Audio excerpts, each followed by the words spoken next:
Okay, so now I'm going to start adding details into these 3 sections here. And I think if I, had more time or was working on this for longer, I might go over it a little bit. But I've removed the tape around because I had an idea maybe I'd want a tree over here going into this edge, which I think looks cool when people do that. I also had the paper that I went too hard on over here, and it's dry now. So I just kind of lightly with my hand get some of those fibers off so it blends in a little more, and you can even pick them off a little bit. But, don't worry if that happens with your paper. It's always good to go over the edge a little than not reach it at all. So this one is going to be the smallest trees because it's furthest away. Then they're going to get a little bigger here, and then they're going to be even bigger. So I have yellow ochre, burnt sienna, which is like a red earthy tone, and then scarlet red and deep rose, and then the 2 yellows, a lighter and a darker yellow. And that's to make, I'm making my fall foliage here. So I'm gonna take this round brush, and it's damp. I just washed everything and got new water. And in the back, I'm gonna have it more brown and muted because it's further away. So I'm using this burnt sienna, which is a beautiful color, and the yellow ochre. And I'm just gonna make some dotted areas for the background, some circle, oval shapes. And so I'm starting with the darker color, and then I want to add some pops of yellow. And remembering that these are going to be small, and I'm just trying to vary them because, trees are all different. And for these ones in the background, I don't think I would do the tree trunks and the branches on them. I think I'll just do little dots around. Okay, and I'm gonna rinse my brush off and then make a lighter color. Actually, maybe I'll do some red first. I'll add a little more red into here. And then I'll do the yellow, lightest yellow on top. So I just want to fill these in. You can leave some of the background. Obviously yours is going to be different. So whatever you're doing, this next layer is for details. So you're filling in more of the details of your illustration. And I do want to show you some dry brush technique. That is another way to add texture. So first you want to get, the big shapes down, the basic shapes, and let it dry, and then you can do the dry brush over that. Maybe I'll leave this blank and just show you some big dry brush so you can see what it looks like. Should have thought of that before. Okay, now I'm gonna get yellow ochre and a little more yellow. And I might not totally mix it, like I might pick up some. So on my brush, I kind of have some of the red and some of the yellow, and do a couple more just like dots filling in and see how that looks. Yeah, I think that's starting to. So I'm just kind of layering stuff and experimenting, and you can kind of have different colors on your brush and see how they can mix together a little bit on the paper if you don't have it totally mixed in your palette yet.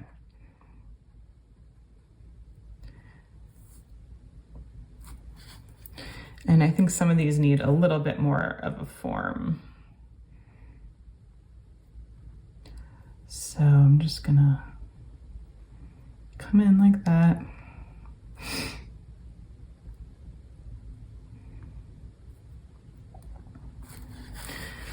Okay, so the dry brush technique is what it sounds like.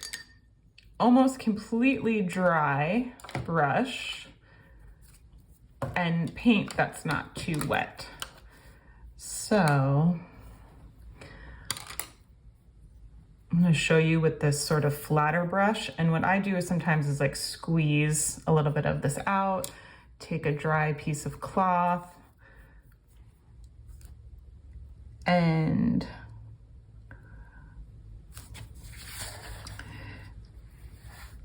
this part here is what the dry brush looks like. So I'm like lightly kind of scraping, and then you do it in watercolor too. And this can create some really beautiful textures. And they can be textures for a background, or I'll make a big shape for a tree down here, and they can be textures on top of the trees, which could end up looking like leaves. So this is another way besides the paper towel and the hand stuff we were doing to add more texture to your painting.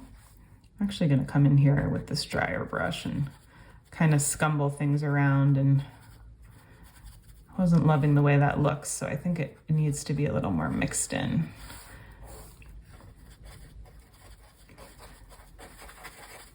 So just keep experimenting with these different techniques until you get what you want and see what looks good to you.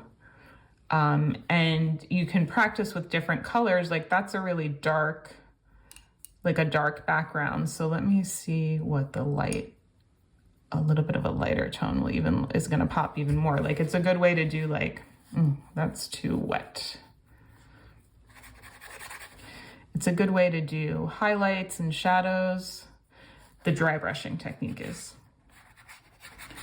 This paint is just a little too wet to get what I want out of it. So you do have to control the, my palette was a little wet from washing it. So you do have to control the consistency of the paint to get that dry brush technique going. Try to get it dry enough. So I'm kind of wiping it against the edge of this to try to get, this was a good consistency in here. So let's see what I can do. So I have my brush a little mixed with the yellow and the burnt sienna. See, that's not doing the dry brush thing because it has too much paint on it. But let's see if I dry it off a little more.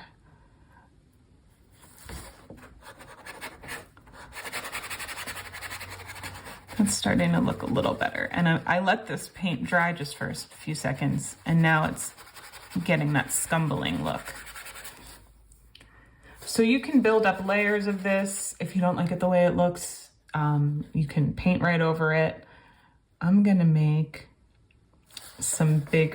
one big tree here with this darker background and dry brush light over it when it dries. And I want this one to be the one that goes over the edge.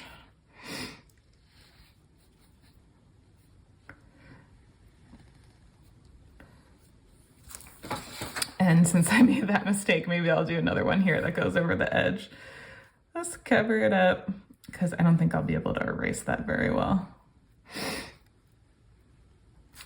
So I'm gonna go ahead and keep adding different trees in different colors and see how, where the dry brushing technique didn't work, I'm just filling it in.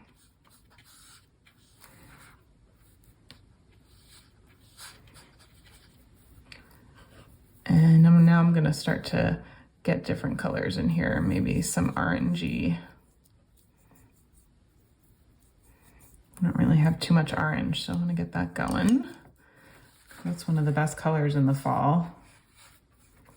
So I'm just making these oval shapes, like the general look of what different trees shapes would be.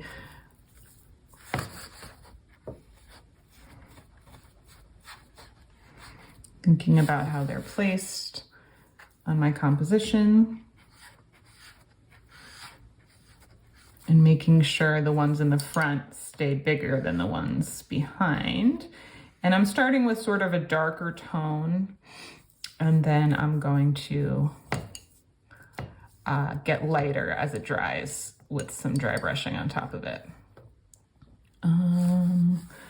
Let's see, I kind of like those 4. This needs to be a little more clear.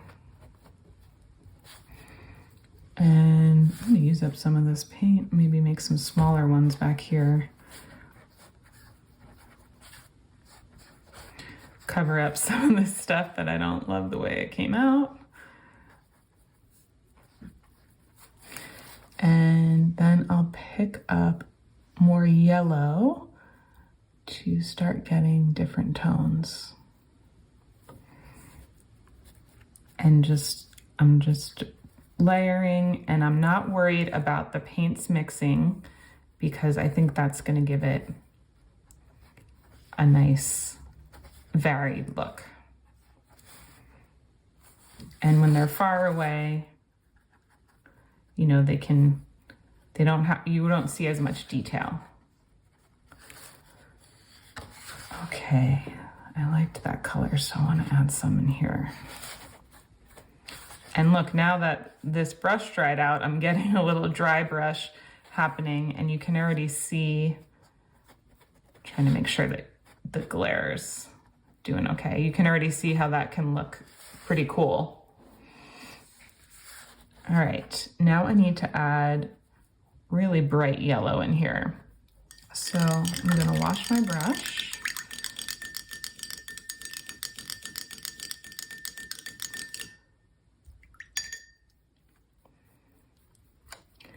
And I'm gonna squeeze out a little more of this.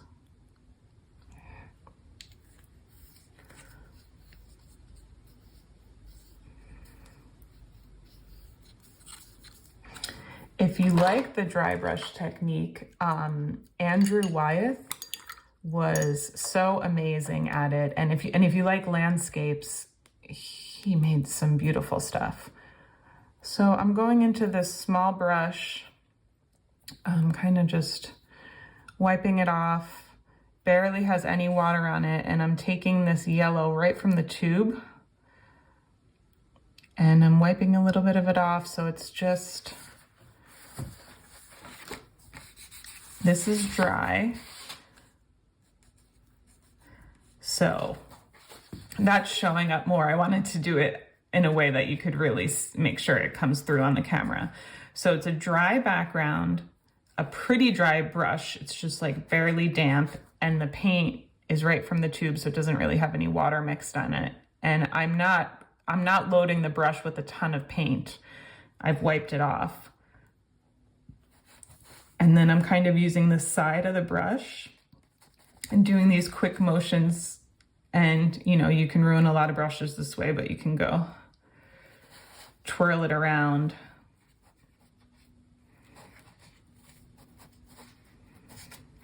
And I think that has a little too much contrast. Like, it doesn't look like it's part of the same tree. So I'm gonna come in and just soften some of it up with an orange color. And I wanna leave some of the dry brush texture, and I'm applying the orange color, which has a little more water in it, sort of in a similar scumbling way. So I'm just doing like these little strokes. So let's try that again.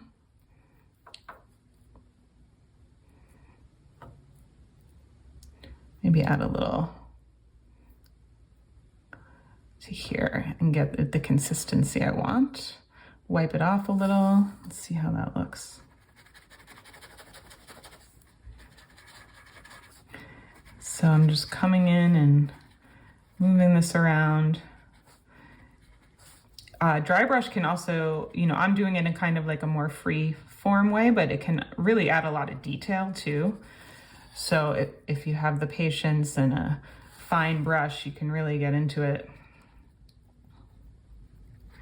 And you can build it up in layers, you know, let them dry in between, or semi-dry, and build up layers of dry brushing, and then, you know, add a little water and let it mix in a little bit in certain places. Like I might around the edges, I'm gonna take some water and might soften it out around the edges so it fits in with the rest of the tree.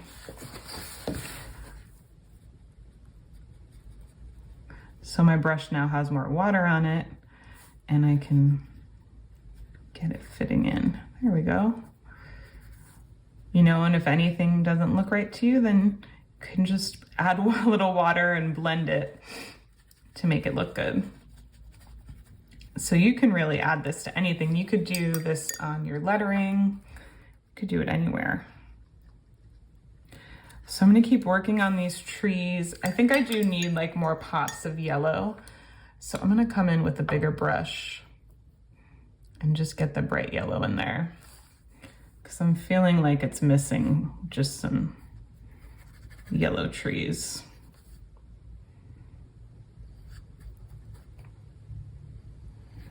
Needs some contrast, right? There's all that burnt sienna, and I think it just needs to mix in. Something needs to contrast against it. And I might make this one in the front yellow too.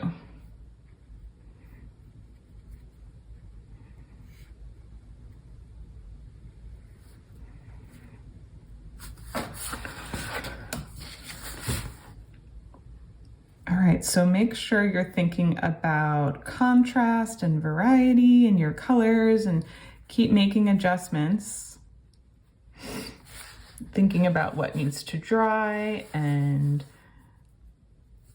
what you're gonna work on with wet paper or wet paint. So I'm just gonna stick some yellows in here.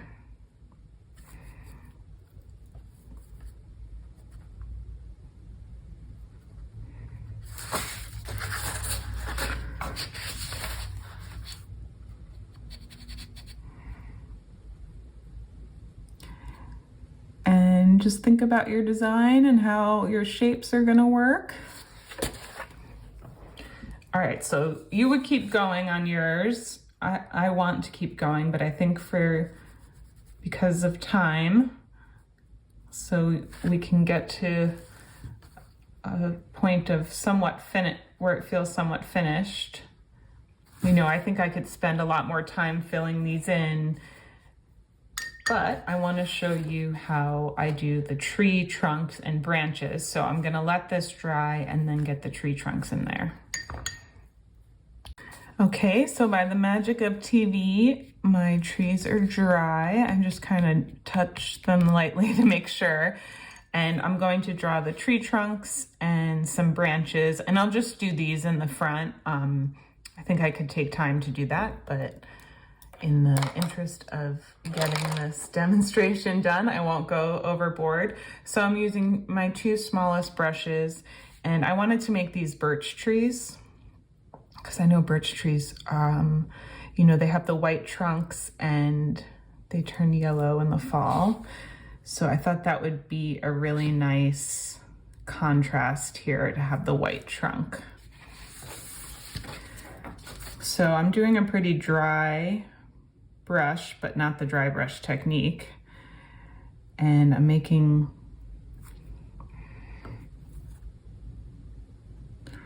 my trunk. And then I'm gonna take my even smaller brush, get it a little damp, and I'll use that for the branches. So I'm not looking at anything. You know, this is stylized. It's not perfect. Just gonna make it however it works for this particular shape that I made with the paint.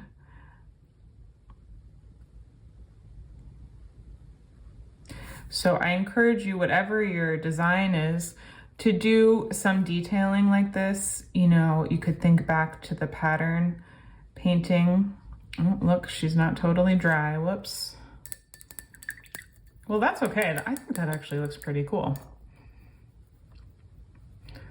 Get more white paint on here, I just cleaned it off.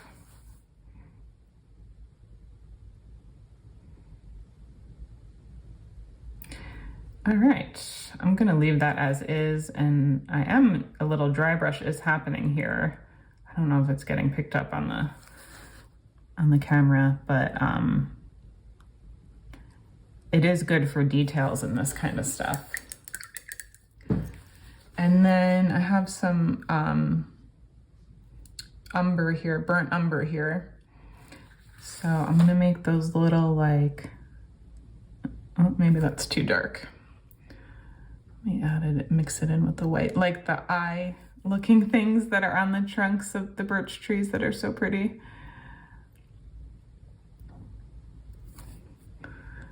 So you can add as much or little detail as you want, but I do think little details like this, and then I think the bottom would be like a little darker if it's on, you know, the soil. Little details like this can add a lot, can take it sort of to the next level, you know? And maybe there's a shadow on this side, since that mixed in, I'll just go with that. So it's really up to you how much detail you want to add, but I would encourage you to try. I'm going back in with a darker color, just dry brushing it. Just really lightly. It's kind of fun. Adding some shadows, not totally paying attention to which side the shadow's on, so you can pay more attention to yours. And just keep going. Just keep going. I'm gonna make this one a little more squat since I didn't give myself very much room. But you know what? The leaves, they come all the way down to the ground. And it's a different shaped tree than the other one. And it's just as awesome.